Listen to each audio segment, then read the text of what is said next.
Warning, speculative spoilers for Star Wars The Last Jedi to follow. If you are trying to avoid The Last Jedi trailer, this is not the place for you. Otherwise, come to the dark side. We have cookies.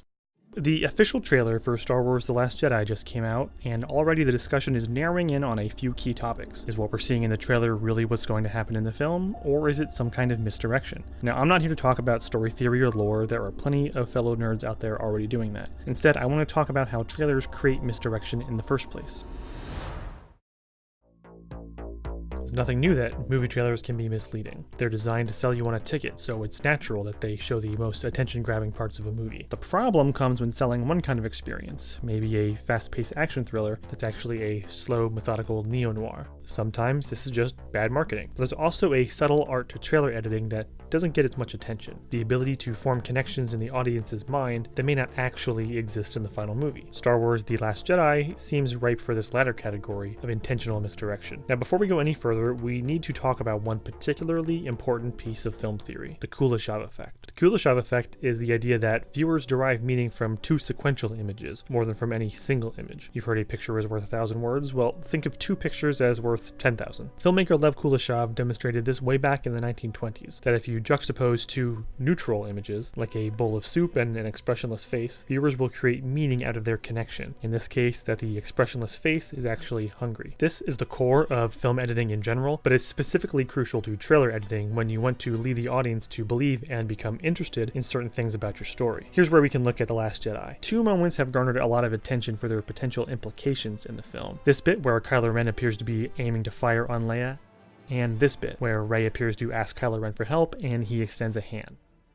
If you lay out each shot side by side, you can see what's going on. But the point here is that it might be intentionally deceptive. It's cut to make it look like Kylo Ren is about to fire on Leia, but we don't know that for sure. The second sequence is trickier because Rey's face seems to have a red hue and Kylo Ren is also cast in red. Possibly this is the source of the red light on Rey, but we don't know for sure if these two moments are the same moment. The trailer wants you to think that's the case, but that doesn't mean the film will play that way. As an example, if you subbed in another shot, you could alter the meaning of the moment. Now, you may look at this and think it's a reach in that clearly these shots are saying what it looks like they're saying, but I'd argue that you feel that way largely because the original version was what you saw first. If you had seen my version first, you might defend that one too. Really, any interpretation is equally valid at this point. Let's remember the case of Spider-Man Homecoming, which in the trailer features a sequence seemingly implying that Vulture attacks the Washington Monument, but in the movie, well, that's not exactly what happens. Or in the trailer for Frozen, which is cut to cast Elsa as some kind of wicked sorceress that needs to be defeated, instead of the tragic heroine she is in the actual movie. So why do studios market movies this way?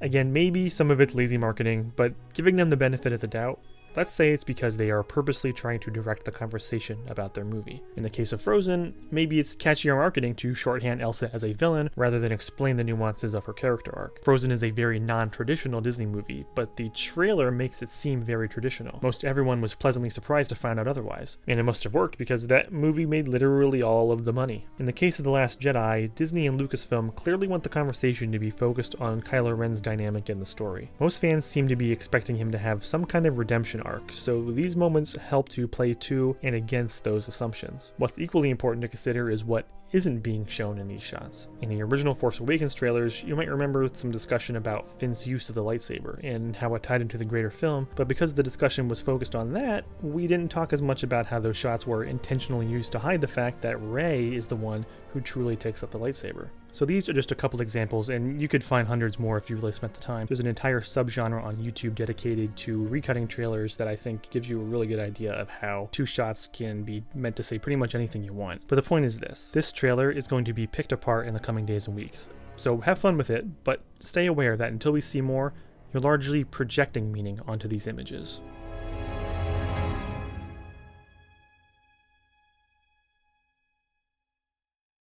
So that's going to be it for this quick little episode of Much Think. Let me know in the comments what you thought about The Last Jedi trailer. If you want to see more of these film theory videos, let me know. Hit the like button if you liked it, subscribe if you haven't, and I will see you all next time.